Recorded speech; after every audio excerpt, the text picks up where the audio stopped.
E agora falando sobre o próximo objeto aqui da barra, o incremental input, eu vou vir aqui no Picad 14 para mostrar para vocês como que ele está sendo aplicado aqui nessa interface. E a função desse objeto é incrementar ou decrementar valores de um VP. Então eu vou mostrar para vocês aqui na tela do display como que ele está sendo aplicado. Então pressionando aqui no botão incremental, ele incrementa ali os valores do VP. E esse é um botão de decremento que está associado ao mesmo VP.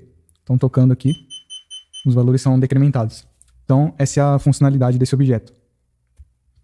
E agora falando sobre as propriedades dele, essas propriedades vocês já conhecem. Aqui se define qual vai ser o VP, onde vai ser incrementado os valores, né?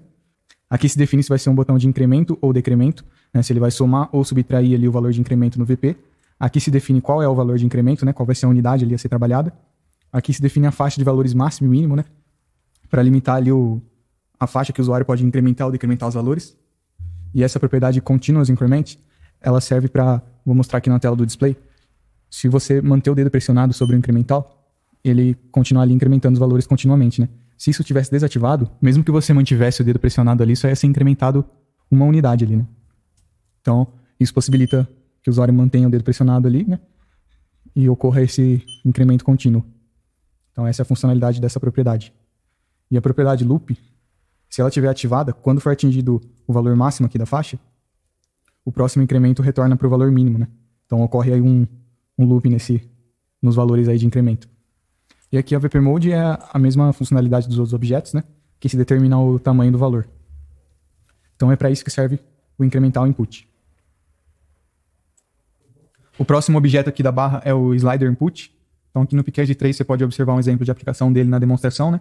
E o que esse objeto faz é alterar o valor do VP conforme o usuário vai arrastando o dedo aqui, né? Sobre o slider. Então mostrando aqui na demonstração, na tela do display, tocando aqui e arrastando o dedo, o slider vai mudando ali o valor do VP, né? Então é para isso que serve o slider, né? Para você criar aí uma barra de slider. Falando sobre as propriedades dele, aqui você define o VP dele. Aqui você define a orientação, se vai ser uma barra de slider vertical ou uma barra de slider horizontal, certo? Nesse exemplo aqui é uma barra vertical. E aqui você define a faixa de valores máximo e mínimo. Então definindo isso, como que funciona ali a alteração de valores? Enquanto o usuário está arrastando o dedo aqui, no caso essa faixa vai de 0 a 100, certo? Então, se o usuário arrastar até a metade aqui, o valor vai corresponder a 50. Né? Se ele arrastar até um quarto, vai ser 25, e assim por diante. Né? Conforme vai arrastando o dedo aqui sobre o slider, vai sendo alterado aí o valor, né, de acordo com o tamanho do objeto e a faixa de valores máximo e mínimo. Então, é assim que se configura aí o slider input. O próximo objeto aqui, o próximo control, é o RTC input. A função desse objeto é alterar o valor de RTC do display utilizando um teclado ali na tela do display. A maioria dos nossos displays possuem RTC, que é um relógio interno ali do display.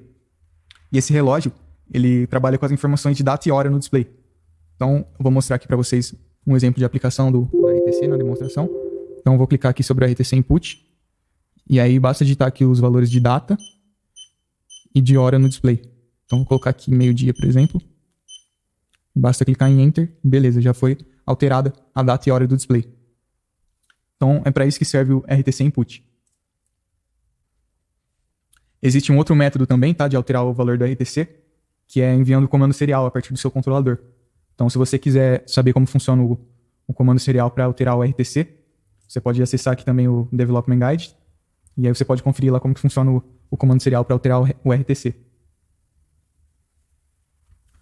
E falando sobre as propriedades do RTC Input, aqui você define as propriedades do cursor ali mesmo, né? Enquanto você estiver digitando, tem aquele cursorzinho, né, que vai mostrando aqui os valores que o usuário está digitando. Então aqui você define a cor da fonte, o tamanho da fonte, qual que vai ser, né, a biblioteca de fonte. Aqui é a cor do cursor mesmo, né, que é o tracinho lá. E aqui funciona da mesma forma que no numeric input, né, no text input, você define a área do teclado aqui. No caso tem que ser um teclado numérico, tá? Então você define de qual tela vai vir o teclado, qual que vai ser a área ali que vai ser recortada desse teclado e onde essa área vai ser colada, né, de acordo com a coordenada do canto superior à esquerda. E aqui a origem do cursor também funciona da mesma forma que no numeric input, por exemplo, né? Você define qual vai ser a posição, né, onde vai ficar localizado o cursor ali na tela. Então essa é a função do RTC input. E agora falando sobre o último control aqui, o pop-up. A função do pop-up é mostrar na tela do display uma janela ali que ele recorta de uma outra tela e cola na tela atual. E essa janela, ela tem botões para o usuário tocar e selecionar, por exemplo, uma determinada opção, tá? Essa é a forma que ele é mais aplicado ali. Então eu vou mostrar aqui na tela do display esse pop-up aqui. Então eu já estou nessa tela, eu vou pressionar aqui no pop-up e ele recorta essa janela e cola na tela atual. E existem aqui, nesse exemplo, 3 botões. E aí quando o usuário toca em algum dos botões, o valor do botão é escrito no VP do pop-up. Então é dessa forma que funciona, né? Essa é a função aí do pop-up. E agora falando sobre as propriedades dele, aqui você configura um VP para o pop-up. Aqui em Source PKID você define de qual tela vai ser recortada a janela. Em Source Area você define a área da janela, certo? E como que deve ser configurada essa janela? Aqui no caso essa janela está na tela 18, então eu vou vir aqui na tela 18. E vocês podem observar que os botões eles são Basic Touch. Então os botões do pop-up têm que ser do tipo Basic Touch. E como que um botão é diferenciado do outro, né? É pela propriedade ASCII-Code. Aqui você pode configurar valores de 0 a 254 para os botões. E o valor que você definir, né, de 0 a 254, esse valor vai ser escrito no VP do pop-up quando você pressionar. Então, se eu pressionar esse botão aqui, por exemplo, no pop-up, vai ser escrito o valor 20 no VP do pop-up e o pop-up vai ser fechado, certo? Então, os valores têm que estar dentro dessa faixa, de 0 a 254. E o valor 255, ele é um valor que fecha o pop-up sem alterar o valor do VP. Então, esse X aqui, por exemplo, né, esse botão de cancelar, ele tem o ASCII-Code 255. Então, se o usuário apertar aqui, vai ser fechado essa janela, né, vai ser fechado o pop-up, e o valor do VP não vai ser alterado, vai permanecer o mesmo. Então, é dessa forma que se configura o pop-up, né? Aqui tem a propriedade também Target Top Left Point, para você definir ali a coordenada do canto superior esquerdo, né, onde vai ser colada essa área. Essas propriedades funcionam da mesma forma que no Numeric Input, né, no Text Input, é o mesmo conceito. Então, essa é a função do pop-up, né? E agora falando sobre o terceiro objeto aqui da barra de ferramentas, o TouchStats, esse é um objeto que permite executar ações em 3 diferentes estados. O primeiro estado é o modo Press, que é o momento que o usuário toca o dedo sobre o botão, né? Toca o dedo sobre a tela. O modo Hold é enquanto o usuário mantém o dedo pressionado ali sobre a tela. E o modo Release é o momento em que o usuário solta o dedo do botão, certo? Então dá para executar diferentes ações nesses 3 diferentes estados. Sobre as propriedades do TouchStats, essas 4 propriedades, OpenMode, Source Address, Target Address e Length, elas se repetem aqui nos outros modos também. E elas são configuradas da mesma forma. Então, falando sobre elas, a propriedade OpenMode, eu cliquei sobre ela, aqui embaixo já é exibida uma descriçãozinha, né, falando o que é essa propriedade. Então, ela é um modo de operação, e quando ela está configurada em 0, ela não faz nada, né, então esse modo não seria utilizado se ela estivesse em 0. Quando ela está em 1, o que o TouchStats faz é copiar o valor de um endereço da memória RAM do display, ou seja, de um VP, e colar em outro VP. Quando ela está em 2, o TouchStats copia valores de VP, envia esses valores pela serial. E quando está em 3, o TouchStats copia e cola valores em registradores do display, certo? Então é assim que funciona essa propriedade OpenMode. A propriedade Source Address, aqui se define qual vai ser o endereço, né, de onde vão ser copiados os valores.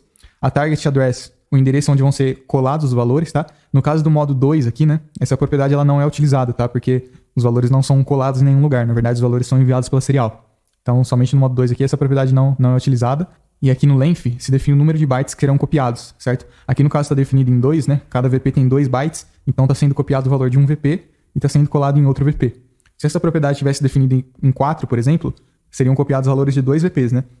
E iria partir do VP 118, então seriam copiados os valores do VP 118 e 119 e colados aqui a partir do VP 117. Então seriam colados nos VP 117 e 118, certo? Então a propriedade length é o número de bytes a serem copiados, certo? E aqui nos outros modos se configura da mesma forma essas propriedades. Agora falando sobre como ela está sendo aplicada aqui nessa interface, né, o TouchStats. Aqui no caso está o modo 1, então estão sendo copiados os valores de VP e colado em VP. E está sendo copiado do VP 118 e colado no VP 117. E o que é muito importante, os valores, né, que você desejar escrever nesse VP aqui, eles devem ser escritos previamente aqui no VP 118. No caso desse projeto, isso está sendo feito por meio de Numeric Displays, né, que tem aqui em outro PKID. Eu vou falar mais para frente sobre esse objeto, né, o Numeric Display, mas aqui nesse caso, o que está acontecendo é que ele está definido no VP 118, e aqui através dessa propriedade Initial Value, né, como que funciona essa propriedade? Quando o display é ligado, né, no momento que se liga o display, esse valor é inicializado no VP aqui do Numeric Display. Então assim que se liga o display, o Numeric Display escreve o valor 1 no VP 118 aqui nesse caso. E existe esse outro Numeric Display que escreve o valor 0 no VP 119, certo? Então os valores já estão sendo escritos previamente ali, e o TouchStats copia o valor do VP e cola no VP 117, a mesma coisa aqui no outro modo. Então, quando o usuário tocar sobre esse TouchStats, né, no momento que ele tocar vai ser escrito o valor 1 no VP 117, e quando ele soltar o dedo do botão vai ser escrito o valor 0 no VP 117, certo? Então é assim que está funcionando esse TouchStats. Um outro modo que é bastante utilizado é o modo 2, de copiar o valor de VP e enviar pela porta serial. Então vou dar um exemplo aqui de aplicação, né, desse modo 2. Então nesse projetinho aqui eu criei aqui esse botão, Touch Status, defini aqui o modo 2. E o que eu vou enviar pela porta serial vai ser um pacote serial seguindo o protocolo de comunicação do nosso display. No caso vai ser esse pacote serial aqui que eu vou enviar, né? Futuramente no treinamento eu vou dar os detalhes, né, de como funcionam os pacotes seriais seguindo o protocolo de comunicação, o nosso protocolo de comunicação, né? Mas basicamente esse pacote aqui informa que chegou o valor 1 no VP10 do display, certo? Então eu preciso escrever esses valores aqui, né, em VPs do display para que eu possa copiá-los e enviar pela porta serial. Então eu estou fazendo isso aqui nessa outra tela do projeto, né, através desses numeric displays. Então aqui no primeiro numeric display, né, estou escrevendo aqui no VP100 5A a 5 hexadecimal, né, que são os 2 primeiros bytes do pacote, depois 0683 no próximo VP e assim por diante. E aqui no touch status eu defini um length de 9 bytes, né, que é o tamanho do pacote serial, e esses 9 bytes são copiados aqui a partir do VP100, certo? Partindo aqui do VP100 são copiados 9 bytes, que estão sendo todos escritos aqui por meio desses numeric displays. Então esses dados são copiados e enviados pela serial, certo? Então vou mostrar para vocês aqui o processo acontecendo na prática. Eu vou abrir aqui o terminal de comunicação, né, o UniQView Terminal, para que vocês possam visualizar aí os pacotes seriais chegando ali, né, na porta serial. Então abri o terminal e aqui nessa parte de log são exibidos os pacotes seriais, certo? Da comunicação. Então já estou com o projeto carregado aqui no display. E quando eu pressiono sobre o botão Touch Status, são enviados ali pacotes seriais. E quando eu solto o dedo do botão, é enviado um outro pacote serial ali que eu também escrevi nos VPs, né? Aqui está informando que chegou o valor 0. E nos outros pacotes seriais está informando que chegou o valor 1, certo? Então eu vou tocar aqui somente uma vez e soltar, né? Para vocês verem. Modo Press e modo Release, né? O modo Press envia o valor 1 e o modo Release envia o valor 0. Então tá aí um exemplo, né, de aplicação do Touch Status no OpenMode 2. Então é assim que se utiliza essa ferramenta, a Touch Status. Você pode criar diversas aplicações com essa ferramenta, né, trabalhando nesses diferentes estados, Press, Hold e Release. E aí nós falamos sobre todos os controls aqui. E essas são as ferramentas aí, né, de controle que você pode utilizar no UniQView para o usuário tocar ali na tela e realizar uma determinada ação. Conhecendo bem essas ferramentas, você pode criar diversas aplicações com os nossos displays inteligentes.